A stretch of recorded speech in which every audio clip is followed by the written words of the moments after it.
కేంద్ర బీజేపీ ప్రభుత్వం నిన్న పార్లమెంటులో ప్రవేశపెట్టినటువంటి బడ్జెట్లో తెలంగాణ రాష్ట్రానికి తీవ్ర అన్యాయం చేసింది.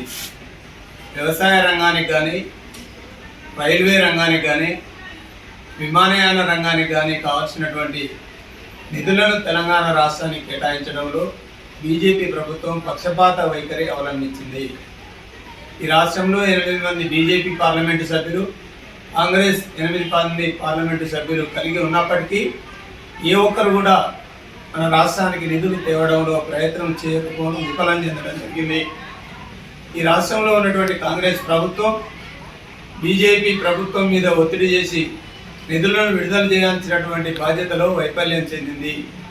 అందుకే ప్రజలు కేసీఆర్ గారి నాయకత్వంలో పార్లమెంటు సభ్యులను గెలిపించి ఉన్నట్లయితే ఈ పరిస్థితి తెలంగాణ రాష్ట్రానికి దాపురించేది కాదు. కాబట్టి భవిష్యత్తులోనైనా ప్రజలు గుర్తించి కేసీఆర్ గారి నాయకత్వంలో సరైన నిర్ణయం తీసుకోవాలని, కాంగ్రెస్ బీజేపీ పార్టీలకు తగిన బుద్ధి చెప్పాలని ప్రజలకు విజ్ఞప్తి చేస్తా ఉన్నాం.